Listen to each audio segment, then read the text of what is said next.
Welcome into the latest edition of ESPN FC. A very happy Friday. We've got a Friday feeling today, boys, do you think? I think so. I think so, yeah. Robbo's here. Looking good. Well, yeah, Kieran's struggling a bit. Went out last night.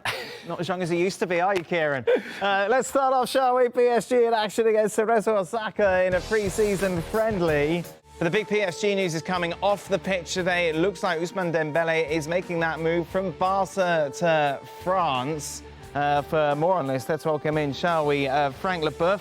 Frank, is Ousmane Dembele the sort of player that PSG need? That's a very good question, Dan. Hopefully yes. Judging the Paris Saint-Germain right now would be wrong because, as I think Robo said, it's a preseason game. They're not ready. They're not physically at the top. They're not playing their best players.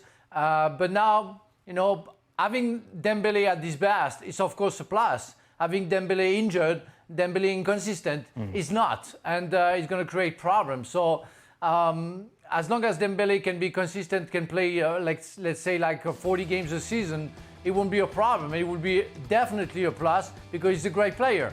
The guy is so good that he doesn't even know if he's a right-footed or left-footed. But he has to be healthier, he has to work harder, and he has to be, again, more consistent. And that's the thing. That is the key word always around Dembele, Robbo, is consistency. If he was consistent, Barcelona wouldn't even consider letting him go. Absolutely not. I mean, he's, in my view, a much better player than Rafinha, who's they're both vying for the same spot. He can go past people with pace. He's got good trickery. He can chop it onto his right foot. He will cross it with his right foot. He provided a lot of assists last year. I thought he was excellent at times. And when you actually look at those stats, they're not quite as bad as you would have... They're not great, Rob. They're not great, but there was only one season where he only played the 9 games. There was 35 games, 40 games there, 44 games there. That's quite a number of games. Yeah, but you want more productivity if you're playing those sort of games, aren't you? Coming on in those sort of scenarios. Yeah, but he got better and better, I thought, as the last couple of seasons when he came on the right-hand side and he was just rolling balls into the likes of Pedri to come onto. He's got a lot of quality, and when he came on against Arsenal, he was their most threatening player. It was a kiss of death, Kieran. You saying that he impressed you yesterday, he's off. Yeah, I mean, listen, he's a super talent. He's a worst nightmare for a defender. Yeah, I was going to say, trying to defend him must be ridiculous. Yeah. You can't get close to him. His pace is just frightening, and he can go both ways. He just needs to play. Needs to play. I'd like to see him go to PSG. I think he'll probably feel like he's got a point to prove. He's had his injury problems, but yeah, I think he's gonna have a big season next season. How do you make him? How does Luis Enrique get the best out of him, Robert? How does he make him consistent, week in, week out?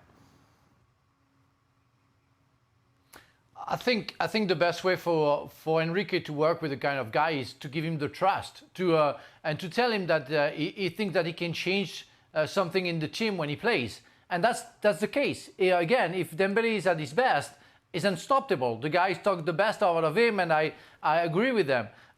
He can take on any players. He can even give good headers like we just saw. And he's so fast. He's unpredictable. The guy has a perfect game in his legs. What about his brain? It's up to Enrique to get the best out of it. That's the only way for Enrique to get something out of Dembele. But surely coaches have tried that before, Robert. You're the man. You're the one that's going to be the first name on the team sheet. I've seen how good you are. I'm not sure they did when he went to Barcelona. Well, Xavi obviously had options with Ferran Torres, Rafinha as well. But there was a time when he was willing to let him go. And then he came on as a sub. The crowd booed him. Yes. He came on as a sub. The crowd booed him. He then created 2 goals in that very game. The crowd started to turn because he wanted to leave at that particular point. And he got better and better. Then, just as he was getting to his very best, he got another injury and Rafinha came in and started to take his place. But of the 2 players, Dembele is by far and away the better player. He's got so much ability. It's now up to the coach, and you talked about Luis Enrique. I think he's best when he's playing wide right. He stays out wide right. They keep switching the play to him, and that's the key, switching the play so he's got a lot of time to go at defenders. What's that like, Kieran, to watch other people in the dressing room where you know they've got that talent there, but maybe aren't as committed as you wish they were, aren't as consistent as you know they could be? Yeah, I mean, I think sometimes it's a mental thing with players. Right. He seems like a confidence player. When he's confident, he is unplayable. But that's what separates the the true greats. Have you seen players step up and try and help players in those situations? Be like, no, you are good. You are as good as you think you should be. Yeah. And that's when you get the captains of the team, and that shows like the true captains of the team when if they can get behind a player and support him. That's what it seems like. Dembele's that type of player where he needs like a captain to really get his arms around him and say, you're the main man, and we need you. Dan. Yeah, Kieran's not finished yet, Frank. He was still talking. I think Frank. Yeah, but I'm so into it, that I want to jump on the subject.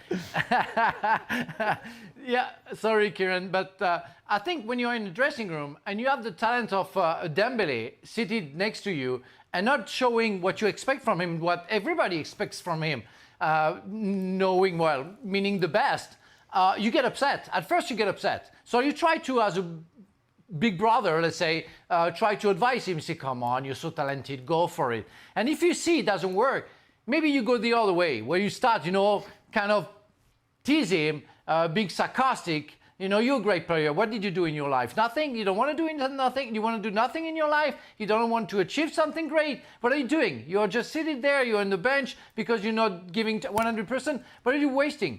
You are so talented. And in fact, you get very upset because you know that guy had maybe 3 times more talent that you have yourself. So you get upset because it's a waste. And you don't want, as a teammate, you don't want a teammate to waste this talent. The concern I'd have if I was someone who wanted Dembele to succeed is the fact that everyone who's gone to PSG has got worse, really, Frank, maybe with the exception of Kylian Mbappe.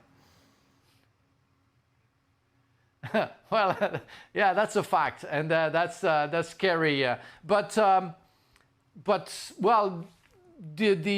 contrary of what you're saying is that the fact that most players that they came, they were at their top, where we expect something from Dembele, where we're talking about the inconsistency. Maybe he can catch this at Paris Saint-Germain and show to the world that he really found the team that he needed and the teammate that he needed and the city that he needed. And maybe it's the only way for him to rebound, I would say.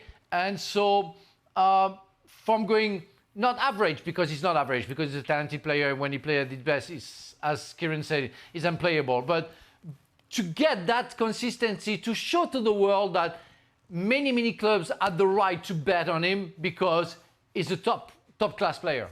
Let's move to Barcelona. Now, I'd be concerned if I was Barcelona because, as you say, you're now with Rafinha or Ferran Torres.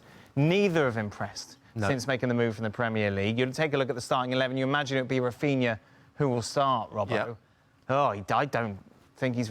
that's not very good. Just not what you want from a team that wants to be challenging at the very top. Well, you talk about Dembele being inconsistent. Rafinha's even more inconsistent, and that's probably their best starting lineup at the moment. He'll play on that right-hand side.